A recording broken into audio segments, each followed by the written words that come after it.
She's earned it, she's funny, she's the queen of Southern Illinois comedy. Ladies and gentlemen, please welcome to the stage Ashley Twogood!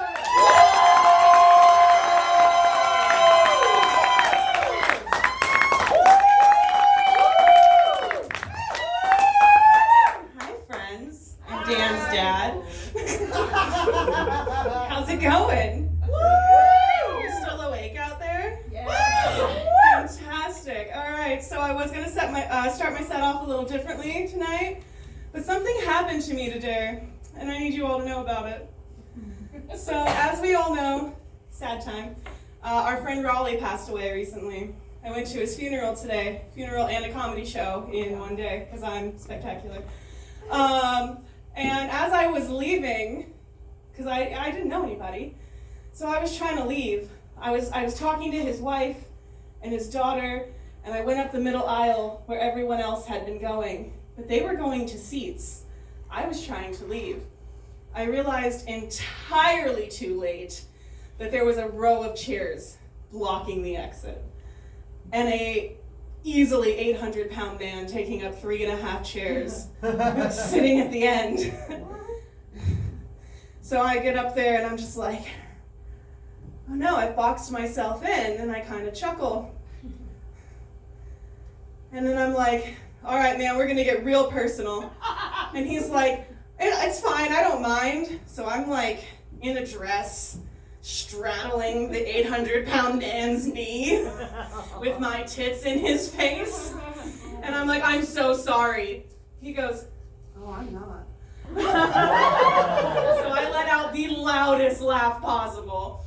And it echoes through this church of grieving people. So, you know, I don't find the chaos, it's a lifestyle. And, you know, things with passed away individuals just seems to find me with some more chaos. Again, I am Ashley Twogood. When people tell me they like my last name, I say, thanks, my dead dad gave it to me. So my dad is dead, it's fine. And he is in little jars periodically throughout my house, my car. My friend Max has like 3 jars of him for some reason. I don't remember why. And I was driving down the road one day, and my dad decided he doesn't want to be in a jar anymore. So he just falls. And I'm unaware of what the protocol is for dead dad on your shoe. So I like pull over and I'm contemplating life and death and what the hell do I do with this situation. I kind of settled on just like getting out of the car and like, be free, Daddy. And a lady pulls over to make sure I'm all right. I know what's going on. She does not know what's going on. So I think I'm going to provide some context to make her know that I'm fine. So I look at her and I say, oh yeah, I'm fine, just getting Daddy off me. She sees me covered in a white substance that I refer to as Daddy, gets in her car and goes, got it, and drives away. So that's what not to do if you ever have dead dad on your shoe. You guys hung in with me there, I really appreciate it. We'll throw another little softball for you. I'm allergic to like everything. I used to do copious amounts of heroin, but don't give me peanuts, pine nuts, amoxicillin, shrimp, apparently this season's spring, because those are detrimental to my survival. I found out the worst one of all is latex, like, in the most uncool way possible as well. And what I mean is, the thing I was doing is not considered cool by anyone with a social life. Like, I was in an acting troupe in middle school. Stage makeup is latex-based. So my eyes got more small than they already are. Like, okay, look, I'm very aware that I have hooded eyes. I'm also very aware it contributes to my resting bitch face. So I just kind of like walk around with my eyes really wide open. But I just look like I'm surprised to be everywhere. Like I just walk in like, whoa! How did I get to this room I very intentionally entered? ridiculous, man. So like my latex allergy, we went out for New Year's Eve recently, I guess a few months ago. Time is irrelevant. And at midnight they dropped balloons on us. And so I'm standing there and I look at the guy that I'm with and I'm just like, oh no. So he gets in like a cat-like position, ready to save me from certain death, or at least a very itchy time. And a balloon comes hurtling toward us in slow motion, because you know balloons, they don't move very fast. And I just stand there like, no! And he swats it away. And it goes towards somebody else who thinks we are trying to engage in some type of game. So they swat it back. And I stand there just, no! This went on for a stupid amount of time before I realized I have legs. I can exit the building at any time. Turns out I can be surprised by being in a location after all. Oh, man. You might have noticed that I said recently that I used to do copious amounts of heroin. Keyword being used to. I will have 7 years clean next month. Thank you. And, so, it's really weird for me though, being clean and working at the Williamson County Courthouse. Because like every time someone says a cop is at the counter for me, my instinct to run, so strong. And then I go, Nene, Twogood, you do not have 1.5 grams of drugs in your abnormally deep belly button. You're fine. True story. I was allegedly arrested in Denver County several years ago with 1 gram of heroin, allegedly, and 0.5 gram of cocaine, allegedly, in my belly button. That stay in the Denver County jail was really, really nice. I made so many friends. Allegedly. I was thinking about that bit a while back, and I was like, you know, for nostalgic purposes, I wonder if I can fit a THC cart in my abnormally deep belly button. It turns out I can, and that my abnormally deep belly button is exactly 1 THC cart, wide and deep, because that shit got stuck. So I'm calling like everyone, messaging in group chats. I'm like, what do I do? They're just like, we don't know, but you are not allowed to eat edibles by yourself anymore. I'm too poor to smoke with friends. Like, you guys know the Tim Burton Charlie and the Chocolate Factory, right? Woo! With like Augustus, I can words. Augustus Gloop. He's a little glutton boy. And he's like, at the beginning, he's walking with Charlie, and would you like some chocolate? And Charlie's like, yeah. Well, you should have brought some. That's me with weed. I just load it up, and I'm like, do you want some herb? Then you should have brought some. You might be able to tell that I have a touch of autism. And I like to collect things. I collect rocks, cocks, and mental illnesses. I went through a breakup recently in January, so I lost one of my cocks, but I still have the bipolar, so that's something. I was going through this breakup, and he was just really pissing me off, man. Like, he was being so nonchalant about it. I'll spare you the details. They're not cute or funny, but my bipolar ass was over the edge, man. Like, when I said I liked edgy comedians, I didn't mean send me over the edge into a manic episode. So I'm like, all right, pump myself up. I'm so mad, I'm ready to throw hands. I pick some music, right? Perfect song for how I feel inside. I selected the Cell Block Tango from Chicago. So I'm just like, even when I'm dizzy with rage, I'm still just like, Broadway. Fear me in my sassy choreography. A 5, 6, 7, 8. He had it coming, jazzy hands.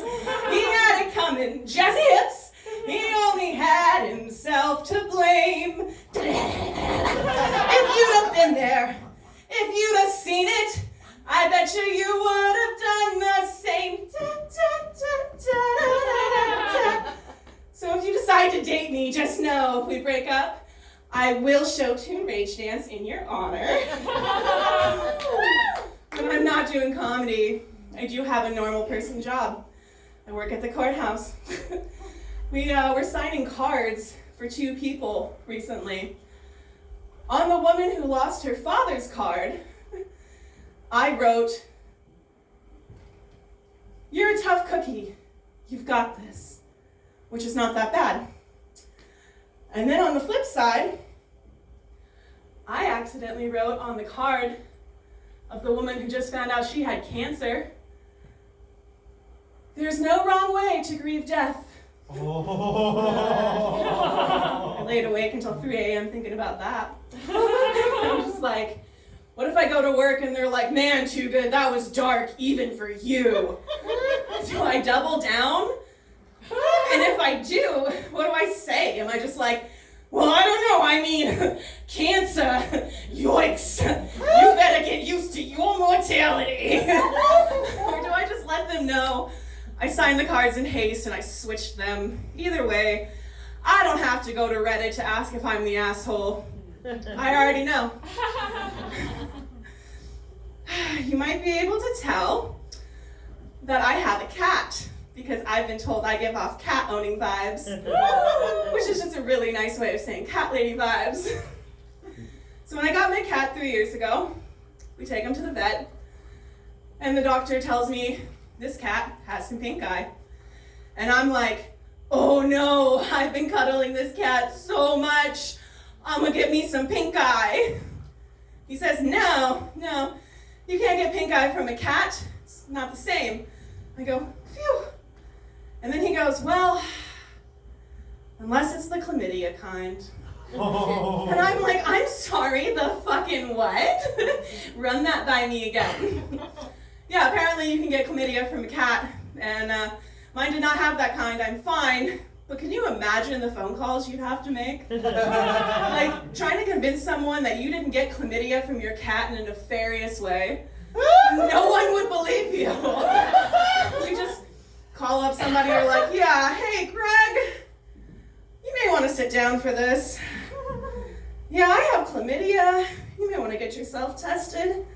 And of course, Greg would be like, you cheated on me? No, I got it from my... Yes. Yes, Greg, I cheated on you.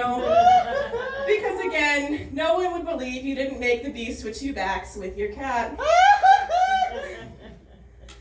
As a responsible fornicator of adult humans, I try to get STI testing regularly. Woo! Thank you. I am clean, thank you.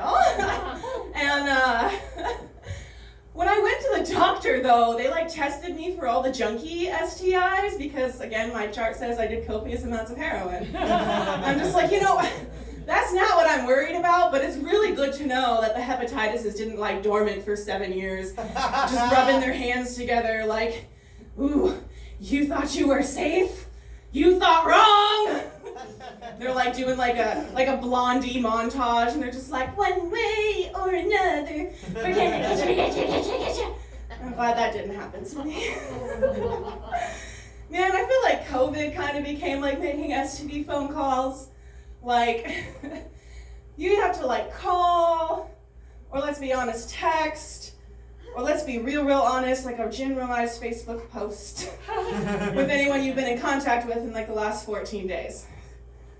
I was exposed to COVID a few months ago from a friend who did not know she was positive for the vid. I said, vid, I'm hip. And I was sharing a glass with her. So my dead dad used to say, when he was alive, not while he was dead, I don't hear my dead dad talk to me anymore. And he used to say, vodka can kill anything. Your head came off, vodka. Stomach bug, vodka. Sad time, vodka. And guess what was in the cup I shared with my friend? Vodka. Yes, good job. You were listening. And it turns out, Dad, you were wrong. Didn't kill COVID, just you. I told that joke to my supervisor, and she just goes, and window cleaning. I'm like, what? She goes, the vodka, it's good for window cleaning. This is the same supervisor that nicknamed me Gay Magic at work. For those of you who don't know the tale of how I became Gay Magic, our hold music sucks. It kind of sounds like Mario Kart ran its 70s porn music and made hold music. Am I wrong? No. Am I right? Right? Yeah, she works there too. And so we were talking about how, it sounds like Mario Kart and Dirty Birdie music. Everyone had a good laugh. My ADHD kicked in. I zone out. And then I hear Gay Magic. And I'm like, I'm sorry, did you just say Gay Magic? My supervisor turns her chair and she goes, the fucking Dave Matthews Band? I don't know how I got Gay Magic out of that, but now everyone calls me that. But don't worry, it's not a hate crime. HR checked. Speaking of hate crimes, I had beef with a rooster, all right? I told everyone how much I hate this fucking rooster. It lived next door to me in a house by my apartment complex. I told anyone who would listen that I hate this rooster. I was gonna have me a fried chicken dinner because I hate this rooster. Flash forward, a few weeks ago we were in a tornado warning. Sirens are going off, rain is coming down. My mom lives a few doors down from me. She calls and goes, oh my God, the neighbor's house next to you is on fire! I'm telling my friend Max about this and how everyone's gonna think I did it to kill the rooster. And I didn't do it. I need you to know this. I did not kill the rooster. And Max goes, okay, but what if you have split personality disorder and you did set the fire and you did kill the rooster? This is why I have insomnia, because I have friends that try to gaslight me into thinking I committed crimes. Oh man, I'll leave you guys with one more joke and let you get out of here because I know it's getting late, bitch. So, Williamson County Courthouse. We don't have our own special bathrooms because we're not judges, so we have to use the public bathroom with everybody else. Or the third floor if Monica's nice to you. And she put special soap in there, you guys. It's really nice. So I'm in the bathroom. Some lady comes in. She's on her phone talking to a friend. I kind of just sit there because at this point, it's just kind of fun to listen. And I hear the most golden, unhinged thing, you guys. She goes, oh, girl, I just poked through the toilet paper and fingered my butthole. And I'm like, no. I'm trying not to laugh because it's really funny. And her friend goes, who's on speakerphone, by the way, I don't think I mentioned this. She just goes, well, lucky you. And the girl in the bathroom comes back with, nah, girl, I lost my press-on. I lose my mind. I'm cackling. I am so lucky I'm still on the toilet. I'm laughing so hard. And she goes, girl, I'm gonna have to call you back. Somebody be eavesdropping. I'm like, eavesdropping? We are less than 2 feet away from each other in a public bathroom on speakerphone. She acts like she didn't just hear the most logical thing ever. And she goes, nosy. Flushes and leaves. Notice how I didn't say washes her fucking hands and leaves. So, ew, because I happen to know you had at least one finger up your butthole a minute ago. But aside from that, bitch, I got questions. Like, for starters, did your butthole eat the press-on? Did you retrieve the press-on? Did you reattach the press-on? Did you flush the press-on? Are you talking about me at the same time I'm talking about you? Are we forever intertwined? This is why I have insomnia. I have been Ashley Twogood. You guys have been great. Thank you so much.